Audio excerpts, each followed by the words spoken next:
사람은 인생을 살면서 더 이상 희망을 갖기 어려울 때, 그걸 이제 흔히 말하면 절망이라고 그러죠, 절망. 그때 행하는 가장 어리석은 행동 중 하나가 자살입니다. 자살.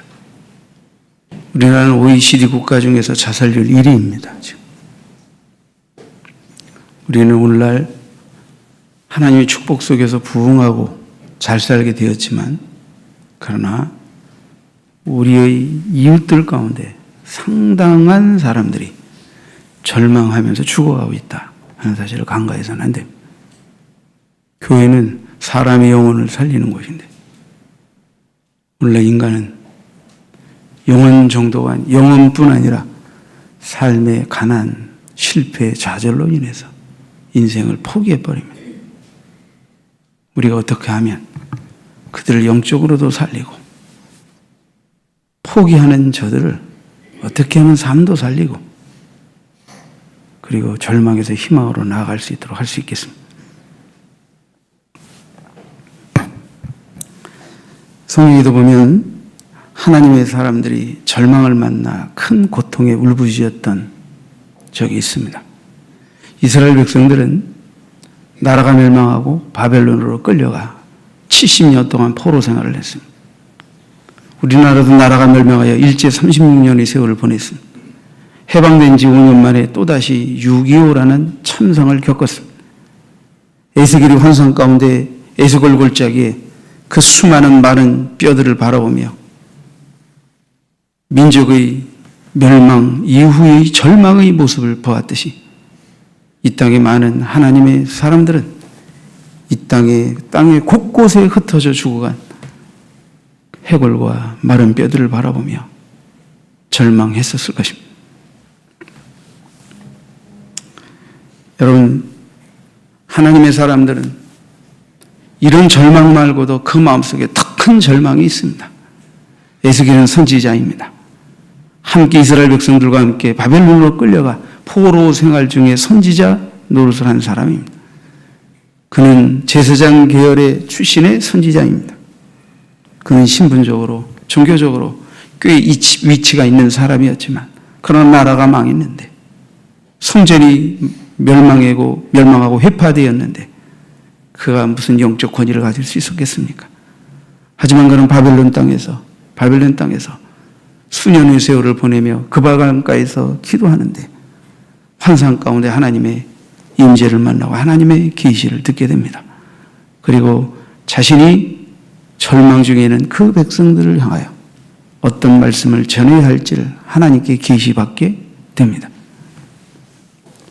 에스겔이 이스라엘 백성들을 바라보며 1년, 2년, 3년, 4년, 5년 지나고 나니까 비록 포로 생활이지만 그들이 완전한 종살이를 하는 것도 아니고 적절한 양식과 집과 자유가 보장이 되면서 그들은 서서히 바벨론 문화에 동화되면서 이렇게 살아도 살만하구나 하는 모습으로 살아가는 모습들을 바라보게 됩니다. 그들은 나라가 왜 멸망했는지, 우리가 왜 포로 생활을 해야 했는지, 하나님 앞에서 우리가 어떤 죄를 저질렀기에 우리가 이런 어마어마한 하나님의 재앙을 받게 되었는지 회개하거나 돌이키거나 자신을 돌아보는 마음을 갖지 않습니다. 그들은 그냥 서서히 바벨론에 동화되어 갑니다. 에스겔의 마음을 아프게 한 것은 그것입니다. 나라를 잃고 포로가 된 절망보다 그들이 하나님을 배반하고 우상을 섬기며 하나님을 모독했기 때문에 그들의 삶에 다가온 재난과 아픔을 더 이상 하나님 앞에서 통렬하게 회개하고 자신을 돌아보고 다시 한번 하나님께 소망을 두고 기회를 달라고 부르짖는 그 마음들이 그들에게서 소멸되어 가고 있는 것을 바라볼 때 에스겔은 절망하지 않을 수 없었습니다. 여러분, 무엇 때문에 절망하십니까? 혹 여러분들이 살아온 날들 속에서 여러분에게 절망감을 갖게 했던 것이 무엇입니까? 에스겔 선지자는 그 백성들 안에 더 이상 하나님께 소망을 두고 하나님께 부르짖고 이 절망을 희망으로 바꿀 수 있는 하나님을 향해 나아가는 마음들이 소멸됨을 인해 사실은 더 절망했던 것입니다.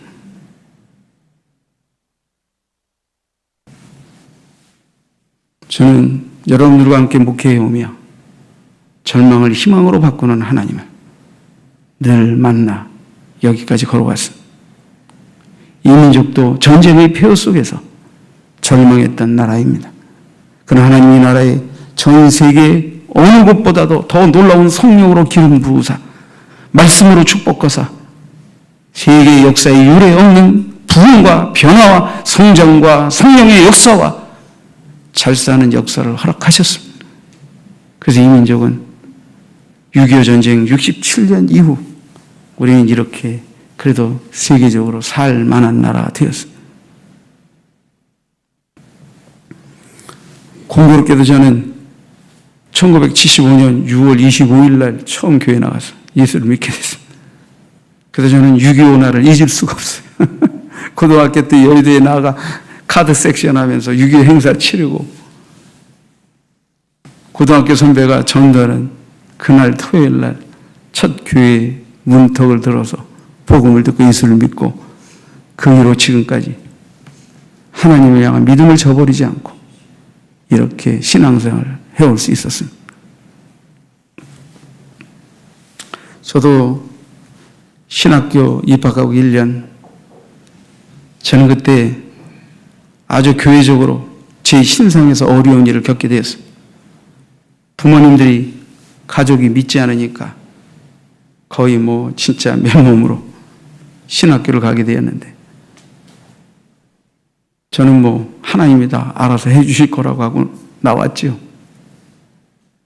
근데 교회가 뭔가 그때 어려운 일이 있었습니다. 소용돌이가 있었습니다. 큰 시험이 있었습니다. 그래서 담임 목사님이 교회를 사임하고 떠나시게 되었습니다.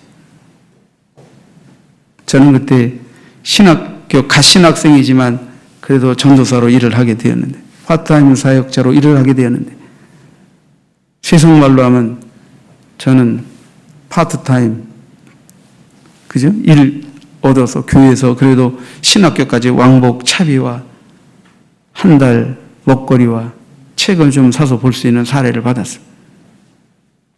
근데 담임 목사님이 소용돌이 속에서 교회를 사임하게 되고 교회가 막 어지럽게 되어지는데 많은 분들이 저에게 교회가 어려울 때 이종사는 교회를 잘 지키고 충성하면 교회에서 대우를 잘 해주겠다고 그렇게 얘기를 했습니다.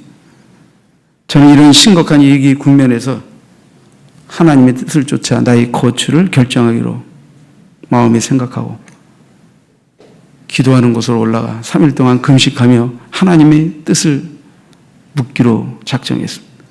그리고 시편의 말씀을 읽고 묵상하면서 하나님의 뜻을 구하는데 하나님께서 저에게 그런 응답을 주셨습니다. 복 있는 자는 악인의 꾀를 따르지 않는다. 죄인의 길에 서지 않는다. 오만한 자의 자리에 앉지 않는다. 저는 악인의 꾀나 죄인의 길이나 오만한 자의 자리에 앉지 않는 것이 무엇인지 결정하지 않으면 안 되었습니다. 그래서 저도 그 교회를 사임했습니다. 이것은 저에게 세상 말로 하면 실직과 같았습니다. 더 이상 나에게 생애별비를 줄 것도 없고 신학교에서 식차를 끊어 한 달의 양식을 삼을 것을 공개하는 것도 끊어지는 상황.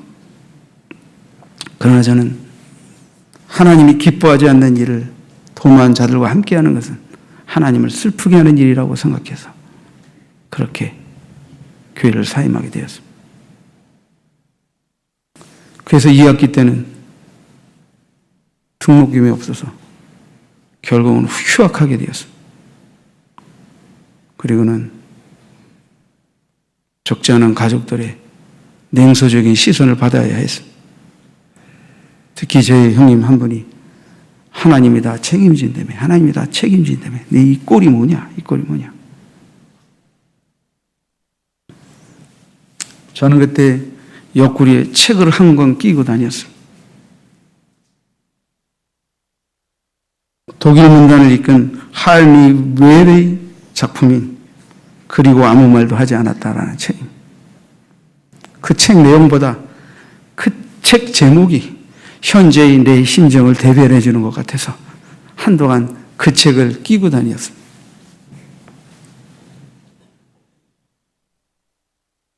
그 책의 내용은 무엇입니까?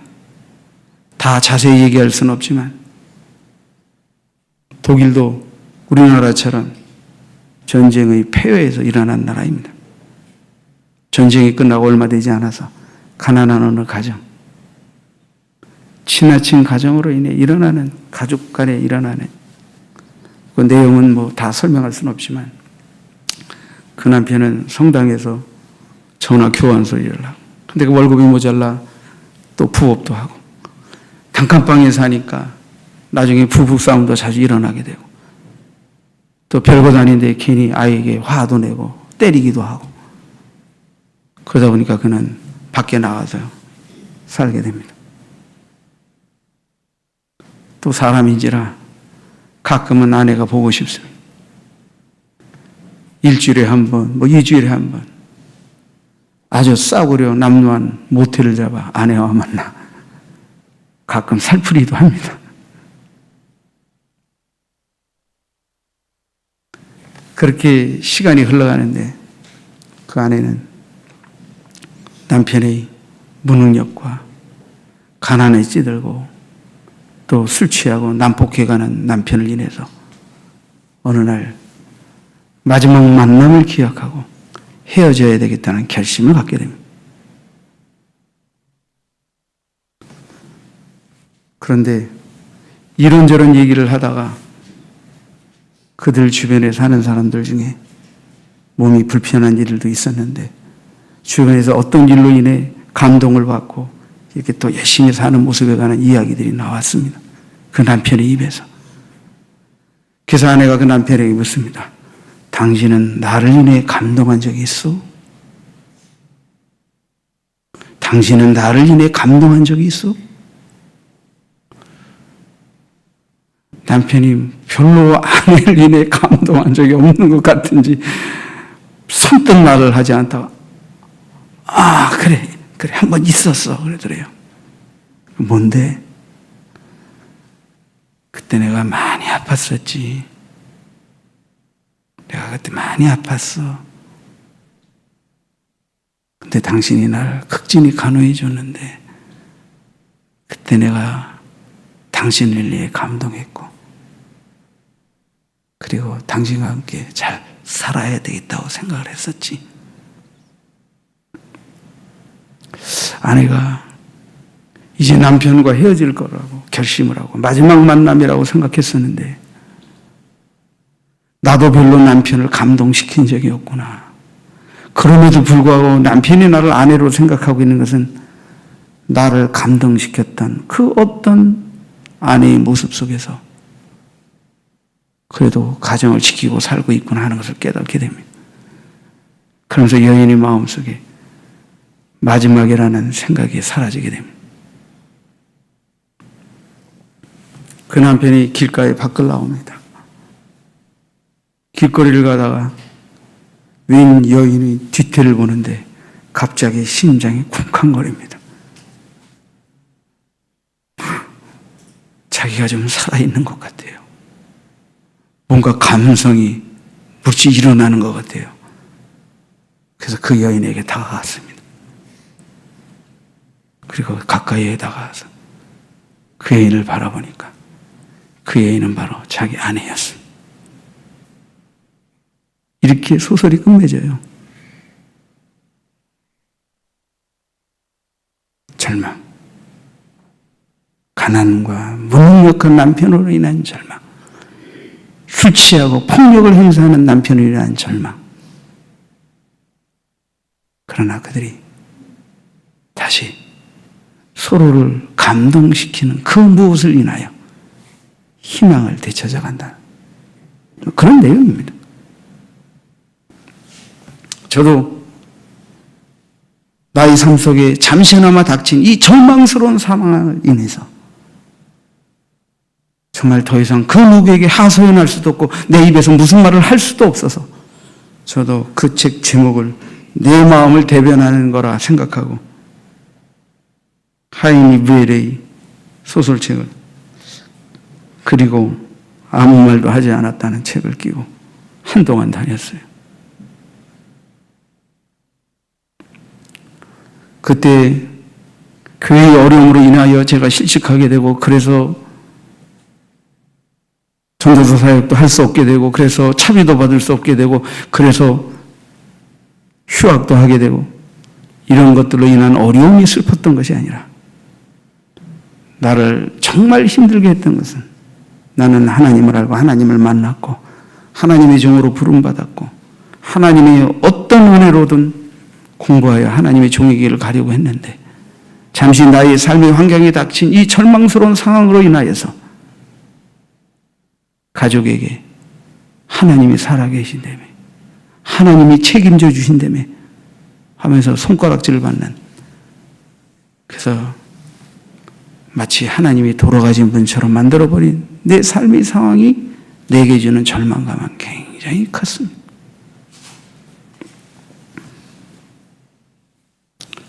돈이 없는 것이 마음이 아팠던 것이 아니고, 휴학한 것이 마음이 아팠던 것이 아니고, 하나님이 살아계시다고, 나를 불렀다고, 나를 구원하셨다고, 나에게 이 복음의 사명을 맡겼다고 믿고 하나님이 명령하신 그 길을 쫓는 과정에서 오히려 나는 하나님이 나를 그냥 내버려 두시고 살아계신 것 같지 않고, 너를 구원하시고 너를 주의 종으로 부르는 하나님은 어디 계시냐고 손가락질하는 그 상황을 만들어버린 것으로 인하여 하나님의 영광을 가린 것 같아 무척 마음이 아팠던 것입니다.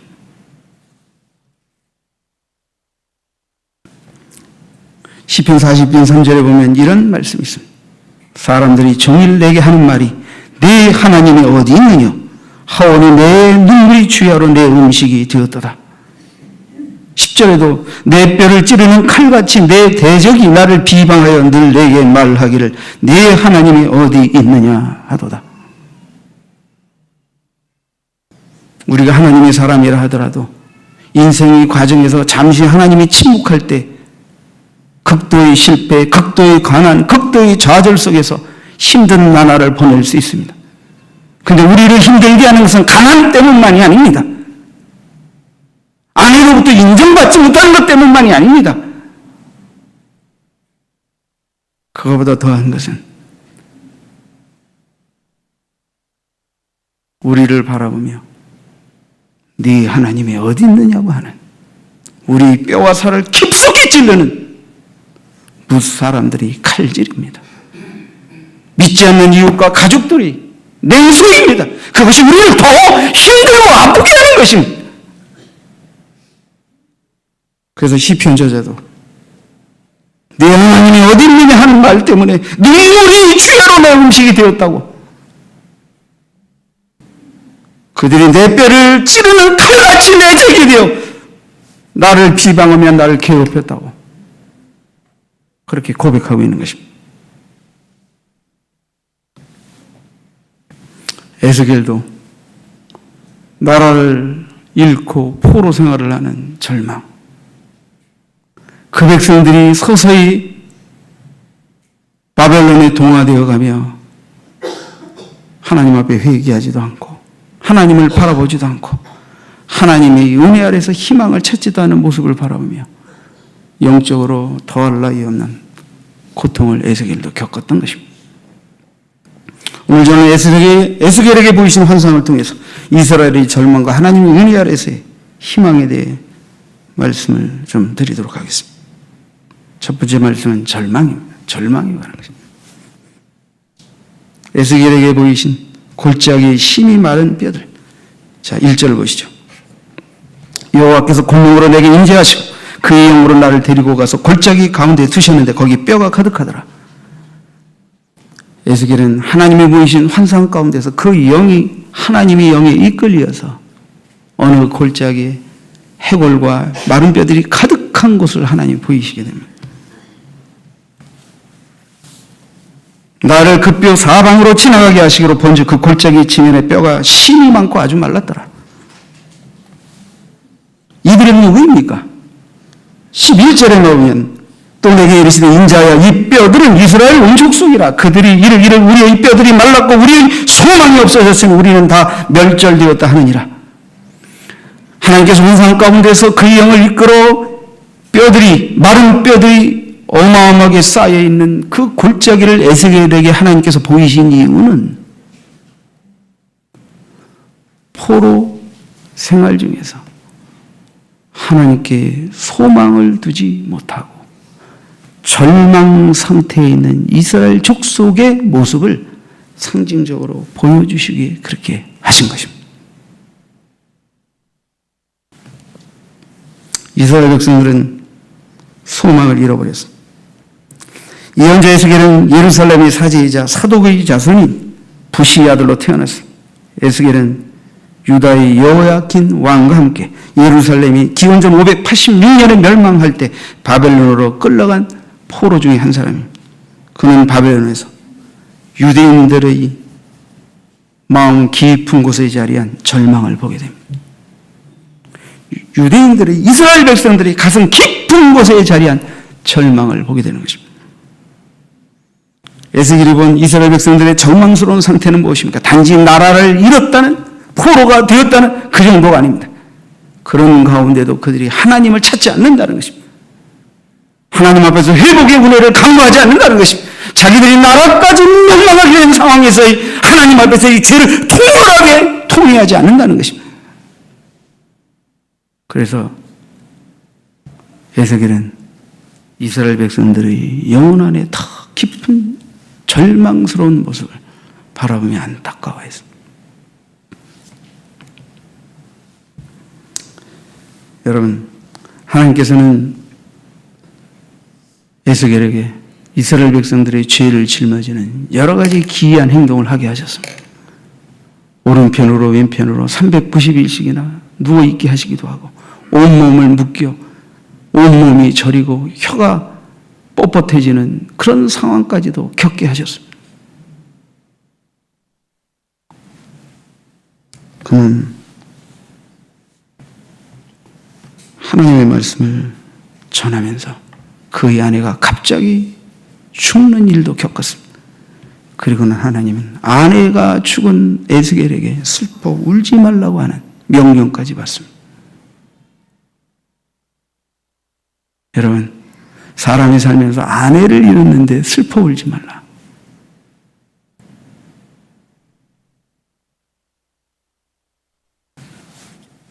네가 아내를 잃었다고 슬퍼 울 때가 아니고 하나님 앞에서 내 모습을 생각하며 회개하고 겸손해야 할 때를, 그 겸손을 유지해야 될 것을 일깨우신 것입니다. 그러니까 이 백성의 모습이 이와 같다. 하나님 앞에서 회개하고 겸손해야 되는데 자신을 돌아보지 못하고 육신의 것으로 일희일비하면서 살아가는 하나님 없는 멸망과 바벨론의 우상의 나라에서 서서히 동화되어가며 하나님을 향한 소망조차도 잃어버리는 이 모습이, 그래서 하나님의 에스겔에게 그 백성들의 영적인 모습을 보게 하신 것입니다. 우리도 교회 사역을 하는 과정에서 몇 번 절망의 상황을 겪은 적이 있습니다. 우리 2004년도에 신월동 550평의 땅을 샀습니다. 그리고 그곳이 개발지가 되어서 종교부지라도 좀 불화받게 되면 거기에 성전을 짓겠다는 생각을 갖게 되었습니다. 4년을 기다렸는데 어느 날 2009년 3월달에 SH공사의 담당자가 봉양교회는 종교부지를 신청할 수 있는 자격이 되지 않기 때문에, 그죠? 종교부지 추첨에도 들어갈 수 없습니다.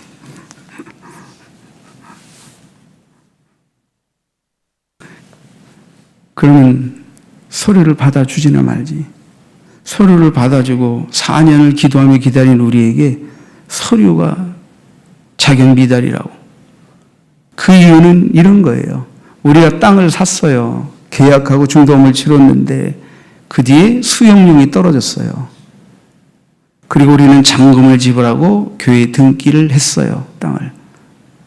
원래 계약하고 중도금 넘어가면 법적으로 우리 소유입니다. 등기는 좀 나중에 나요. 근데 SH공사의 규약상 등기가 날 날의 시점이 수용료이 떨어진 이전이냐 이후냐를 따라 자격을 가능한데요. 꼭지 도는 얘기 하더라고. 잠깐 동안 머리 꼭지가 돌더라고. 4년을 기도하고 기다렸는데, 아니 처음부터 심사해서 자격이 그렇게 해서 미달한다면 소리를 받지 않으면 우리는 그 안에 기도해서 다른 것을 모색했지. 근데 우리의 잃어버린 4년을 누가 모색할까? 꼭지가 도는 얘기를 하더라고. 그래서 제가 그랬어요. 당신들 좋은 교회 좋은 목사님 만난 줄 아죠?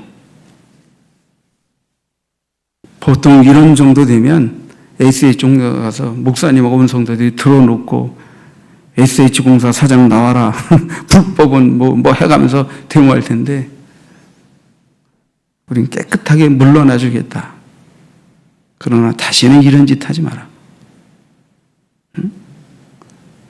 아예 법으로 시작부터 자격이 미달하면 빨리 그 앞에서 반려를 하든지 자격이 있다고 받아놓고 4년 동안 기다리게 해놓고 인제 와서 서류가 안 된다고 이런 말 따고도 안 되는 소리를 그냥 우리가 억울한 일을 당해도 하나님이 선대해 주실 줄 믿고 그냥 깨끗하게 욕 한 번 안 하고 물러났어요. 그전에는 무슨 일이 일어났어요? 우리 건물의 사장이 갑자기 돌아가시고 우리 건물이 경매로 넘어갈까 봐 할 수 없이 그 건물을 또 임시로 사려고 했어. 그래서 계약서 뭐 이렇게 은행 가서 대출서 이런 거 다 꾸며서 한 달 작업을 다 해서 이제 통장에다 계약금만 딱 싸면 계약이 성립되는 그 순간에 전날 그 사장님 사모님으로부터 전화가 왔습니다. 우리 교회보다 한 1억 정도 돈을 더 준다는 분이 생겨서 정말 이런 말씀 드리면 안 되는데 너무나도 죄송스러운데 좀 본향교회가 양보해 주시면 안 될까요? 제가 너무 마음이 떨립니다. 목사님에게 이런 말씀을 드려서 너무 죄송합니다. 그런데 아유 사모님 무슨 말씀이세요? 저희보다 1억을이나 더 준다는 분이 있으니 저희가 양보하겠습니다. 남편도 여유시고 앞으로 사셔야 되는데 저희보다 1억을 더 줄 수 있다면 저희가 양보하겠습니다. 우리는 건물을 샀다고 축하 파티도 하고 그랬는데 그때도 깨끗하게 물러났습니다. 그렇게 물러나는데 두 번째 땅 추첨도 안 된다고 그러지. 4년 동안 우리 집사님은 새벽기도 끝나고 성전 부지가 될 곳을 땅 밟기를 하면서 기도했는데 여기 집사님 여기 계시잖아. 응? 야, 기가 막힌 거예요. 집사람하고 상의를 해서 여보 어떡하지? 종교부지가 안 된다는데 4년의 세월을 허송세월 했는데 어떡하지? 성도들에게 말씀드려야 되잖아. 교회에 말해야 되잖아. 근데 갑자기 그런 생각이 떠올랐습니다. 아니야. 이 일은 안 됐다 하더라도 우리가 지난 4년 동안 하나님께 기도한 게 있는데 하나님의 약속과 그 말씀과 기도는 땅에 떨어지지 않는 것인데 하나님이 어떤 모양으로든 대안을 우리에게 주실 거야. 대안을 우리에게 주실 거야. 그때까지 우리 계속해서 기도하고 기다리자. 그래서 3월 달부터 6월 달까지 계속 기도하다가 이 성전, 이곳 종교부지를 소개받고 우리가 이곳으로 이전해 오게 된 것입니다.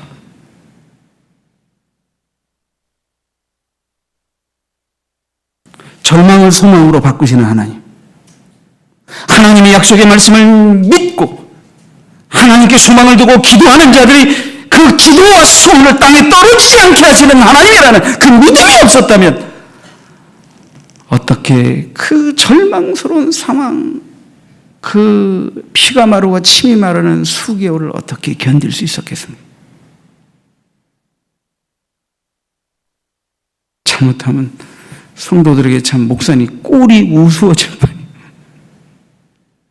하나님 그렇게 하시지 않았습니다.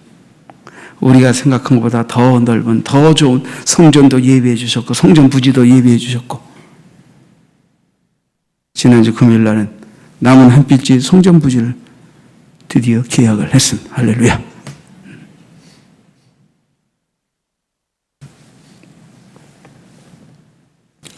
여러분, 호텔한 힐튼에 관한 이야기를 지난주 수요일 날 좀 말씀을 드렸는데, 힐튼은 호텔 왕인데 그의 부모님이 독실해서 늘 그 자녀에게 교회에 꼭 다닐 것, 예배를 잘 지킬 것, 그리고 하나님 앞에 항상 기도할 것.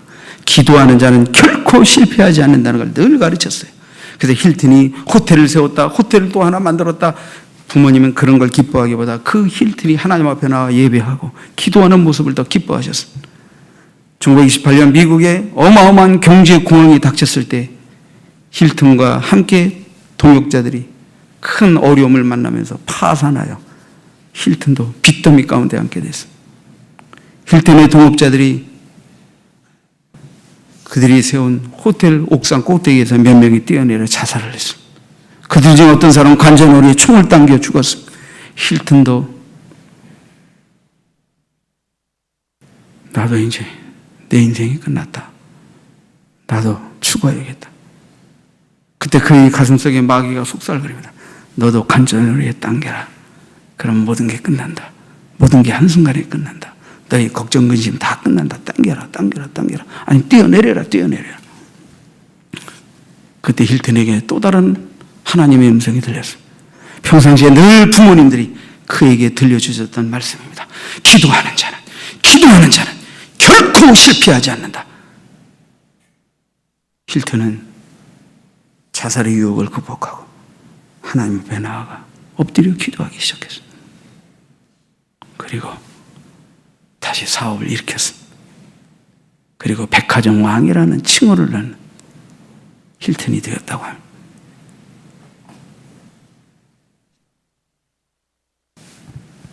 자, 에스겔 입은 마른 뼈들은 소망을 잃은, 희망을 잃어버린 이스라엘 백성들의 모습이었습니다. 하나님은 이 해결뼈들을 바라보시면서 에스겔에게 질문합니다. 이 뼈들이 살겠느냐? 지금 소망을 잃고 절망 가운데 빠져있는 이 이스라엘 백성들이 다시 살 수 있겠느냐? 하고 물으시는 것입니다. 하나님 에스겔에서 32장 12절에 이렇게 말씀하십니다. 그러므로 너는 대언하여 그들에게 이르기를 주 여호와께서 이같이 말씀하시기를 내 백성들아 내가 너희 무덤을 열고 너희로 거기에서 나오게 하고 이스라엘 땅으로 들어가게 하리라. 하나님 말씀하시는 것입니다. 내가 이스라엘 백성들 절망의 무덤 속에 시체처럼 마른 뼈처럼 누우는 이 백성들을 그 무덤에서 나와 이스라엘로 돌아가게 할 것이다. 절망의 무덤에서 나오게 할 것이다. 하나님은 에스겔에게 마른 해결뼈와 같은 이스라엘 백성들에게 희망을 줄 것이라고 말씀하셨습니다. 그러면서 에스겔에게 명령하십니다. 이 모든 뼈들에게 대언하라. 37장 4절을 보시죠. 또 내게 이르시되 너는 이 모든 뼈에 대하여 이르기를 너희 마른 뼈들아 여호와의 말씀을 들을지어다. 하나님 앞에서 소망을 잃어버리고 절망하는 이스라엘 백성들아 여호와의 말씀을 들을지어다. 이 말인 것입니다. 주 여호와께서 이 뼈들에게 이같이 말씀하시기를 내가 생기를 너희에게 들어가게 하리니 너희가 살아나리라. 희망을 잃어버리고 절망하는 백성들이여 여호와의 말씀을 들으라. 그러면 여호와의 생기가 너희 영혼 안에 들어가게 되리니 너희가 살리라 절망의 무덤에서 다시 나오게 될 것이라고 하나님 말씀하신 것입니다. 37장 6절에 너희의 힘줄을 두고 살을 입히고 가죽을 덮고 너희 속에 생기를 넣으리니 너희가 살아나리라. 또 내가 여호와인 줄 너희가 알리라 하셨더라. 이에 내가 명령을 따라 태어나니 태어날 때 소리가 나서 움직이는데 해골이 쏘고 뼈들이 맞춰지고 우뚝우뚝 해골 뼈대들이 전부 살아 일어납니다. 그리고는 살과 가죽과 핏줄이 흐르고 뼈들이 맞 살가죽이 입혀지기 시작합니다. 그런데 보니까 아직 그들이 생기가 없습니다. 여호와 하나님께서 또 에스겔에게 명령하십니다. 30장 9절에 또 이르시되 인자야 너는 생기를 향하여 태어나라. 생기를 향하여 태어나라. 생기에게 태어나여 이르기를 주 여호와께서 같이 말씀하시기를 생기야 사망에서부터 와서 이 죽음을 당한 자에게 붙어서 살아나게 하라 하셨다. 이에 그 명령대로 태어나 있더니 생기가 그들에게 들어가며 그들이 곧 살아나서 일어나 사는데 극히 큰 군대더라. 극히 큰 군대더라. 하나님 앞에 소망을 잃고 절망하며 무덤 속에 갇혀 누워있는 시체 정도가 아니라 마른 해골뼈다고 같은 이스라엘 백성들이 여호와의 생기로 말미암아 다시 살아나 여호와의 군대가 된 줄 믿습니다. 저와 여러분이 누구입니까? 우리 하나님 없이 살았다는 이름은 있으나 영혼의 정처도 없이 세상의 것에 인생의 목적과 목표를 두고 향방 없이 살던 자들이 아닙니까? 하나님이 보실 때는 에스겔 골짜기의 해골 뼈들, 마른 뼈들과 무슨 다를 바가 있습니까? 우리의 영적 생기가 없었습니다. 우리는 하나님이 없었음. 우리는 말씀도 없었음. 우리는 성령도 없었음. 근데 이런 무덤 속에 뉘어진 해골뼈 같은 우리들을 향하여 하나님이 말씀하셨습니다. 하나님이 생기를 명령하셨습니다. 그래서 우리는 영적으로 다시 살아났고, 그리고 우리는 하나님을 알게 되었고, 하나님을 믿고 따르고 그 음성을 듣고 그분의 은혜 아래서 절망을 소망으로 바꾼 하나님의 은혜 아래서 다시 산 자가 된 것입니다. 어제 우리 김혜만 집사님 모친께서 추도식이 있었습니다. 잠시 옛날 생각을 하며 기도했습니다. 돌아간 지 수년이 지났지만 사실 10여 년 전에 그분이 이제 위독하시다고 그래서 임종 예배를 드리러 병원에 갔습니다. 오랫동안 신부전증을 앓았기 때문에 완전히 음식도 먹지 못하고 정말 해골만 남아서 살가죽에 탁 붙어서 살은 다 빠지고 기운이 없고 그래서 이제 임종 예배를 드리러 갔는데 어머님이 제게 그러셨습니다. 목사님,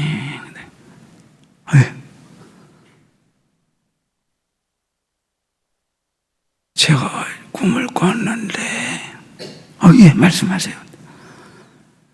요단강을 건너갔는데 때가 안 됐다고 다시 돌아가라고. 그래서 깨어났어요.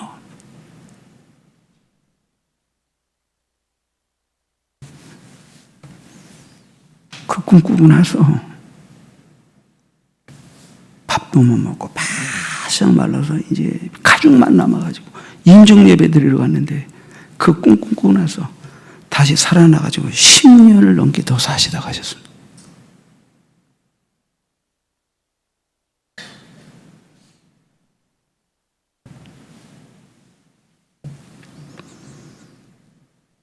여러분,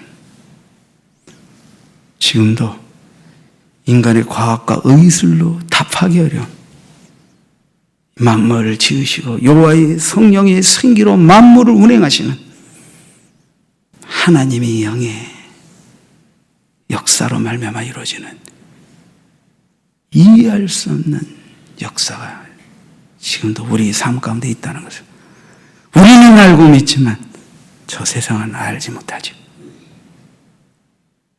여호와의 말씀, 죽은 뼈들을 살아나게 하고 여호와의 생기는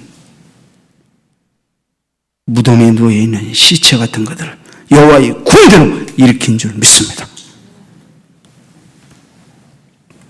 여호와 하나님은 누구십니까? 무덤 속에 있던 이스라엘 백성들을 무덤에서 나오게 하신 분입니다. 절망에서 소망으로 나오게 하신 분입니다.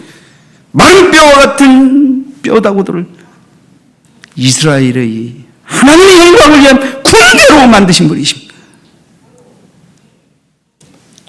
예수님은 그의 생애 속에서 사랑했던 마리아와 마르다, 그리고 그 가정의 남동생 나사로 병들어 어느 날 죽게 됐다는 소문을 듣게 됩니다. 그래서 예수님이 건너가지 않는데 벌써 죽은 지 나흘이라. 주님이 여기 계셨다면 우리 오라버니가 죽지 않았을 것입니다. 그래서 울지요, 마리아가. 사람들이 수근수근거립니다. 주님이 눈물을 내시며 무덤을 향하여 명령하십니다. 나사로야, 나오너라! 무덤 속에 있던 나사로가 베옷을 동이제 걸어 나옵니다. 또다시 예수님께 가족들에게 말하면 풀어놓아 다니게 하라. 풀어놓아 다니게 하라. 그분이 누구십니까? 우리를 구원하기 위해 하나님을 모르고 마른 해골뼈같이 영혼 없는, 영이 죽어있는, 영혼 멸망에 이를 수밖에 없는 그 잃어버린 영혼들을 살리기 위해 그들이 죄짐을 지고 대신 십자가에 대속의 은혜를 베풀기 위해 이 땅에 오신 예수님이 아니십니까? 성자 하나님이 아니십니까? 그분이 무덤을 향하여 나사로야 나오라 하니까 죽었던 시체가 살아나고 풀어놓아 다니게 하라 하니까 가족의 품에 안겨 하나님이 다시 살려주시는 은혜를 입은 나사로가 아닙니다. 소망이 누구에게 임합니까? 여호와의 생기, 여호와의 영이 임하면 소망이 옵니다. 여호와의 생기는 루아흐라고 말합니다. 이것은 말 그대로 살아있는 존재가 되게 하는 것이지만 동물이나 생물이나 만물에게는 살아있음이 생명 그 자체이지만 인간에게는 단순히 육적으로 살아 숨쉬는 살아있음 그 의미 이상의 하나님의 영이 그 안에 부어지는 것을 의미합니다.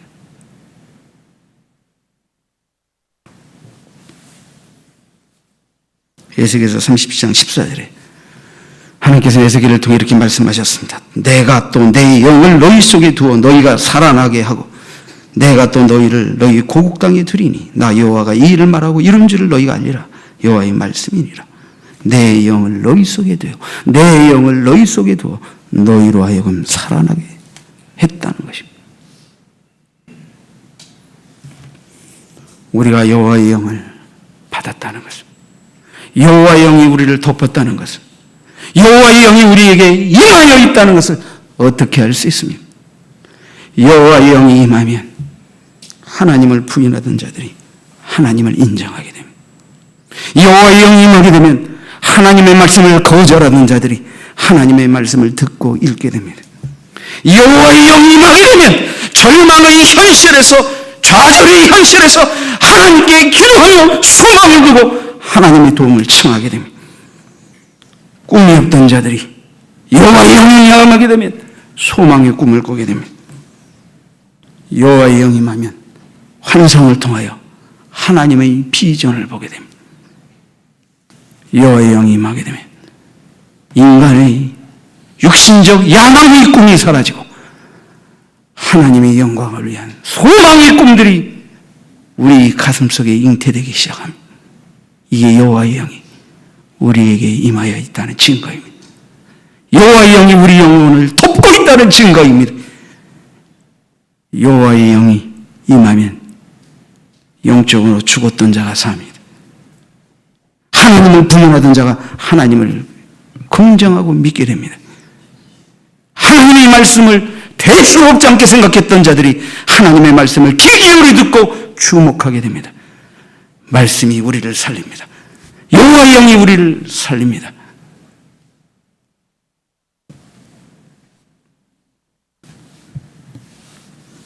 제가 신학생 시절에 우리 신학대학 1회 출신 선배가 신학교를 다니다가 그만두고 신학생들이 너무 가난하니까 난 돈을 많이 벌어서 주의 정도를 돕는 자가 되겠다 하고 신학교를 때려치고 세상으로 나갔어요. 그리고 그분이 우리나라에서 첫 시민 아파트 건설 공사를 해서 그때 당시로는 그래도 굉장히 돈을 많이 버는 사람이 되었어요. 근데 신학교를 나갈 때 하나님 앞에 약속과 소원을 잊어버리고 요종을 다니며 그분 간증으로는 뭐 어떤 요종은 그 요종에서 일하는 여자를 뭐라 그래? 호스티스? 응? 하여튼 그 여자분들께서 100명도 넘는데 근데 그걸 통째로 산대요. 통째로. 하루를 통째로 사가지고 그 번 돈으로 여인들이 팁을 탁탁탁 꽂고 하루를 놀았대. 그 정도로. 그러다 어느 날 몸에 병이 들었어요. 병원에 가보니까 암덩어리가 퍼져가지고 배가 완전히 이렇게 차오르는데 얼마 못 산다는 거예요. 그가 하나님 앞에 기도하기 시작했어요. 하나님 회개합니다. 잘못했어요.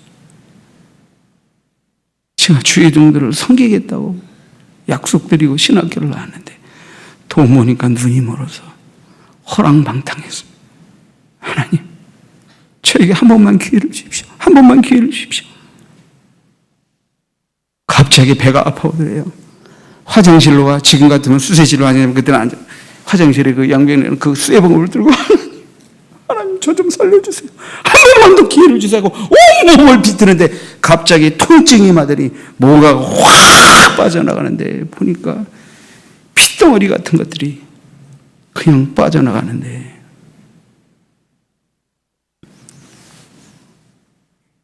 하나님의 성령의 능력으로 암덩어리들이 녹아내려가지고 빠져나가 버렸어요. 할렐루야. 그리고 그분이 그 맨날 갔던 요종에 기도 오던 태무질이라는 특인데 한 키가 뭐 190 정도 돼. 어마어마해. 특이. 그 기도 오던 그 친구를 전도해가지고 비서를 삼아가지고 신학교에 간증하러 왔어요. 우리는 그분보다 그 특이 구경하느라고 와, 그 뭐 떡대가 뭐 어마어마해. 그분이 기도하는데 하나님이 또한 환상을 보이시더래요. 환상을 보여요. 어느 강당을 보이시는데 거기에 까까대머리들이 꽉 차 있는데 초록색 옷을 입었더라는 거예요. 또 환상을 보이시는데 까까대머리가 또 강당에 가득 차는데 이번에는 파란 옷을 입었더라는 거예요. 하나님, 이들이 누굽니까? 하나는 국군 용사고 하나는 교도소의 죄수들이니라. 그들을 위해 선교하라 하는 하나님의 명령이 떨어졌습니다.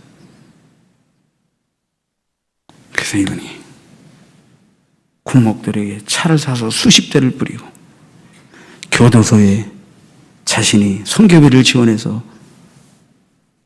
형목을 파송하고 이렇게 하면서 하나님 일을 하게 되었다고 신학교에서 간증하셨었어요.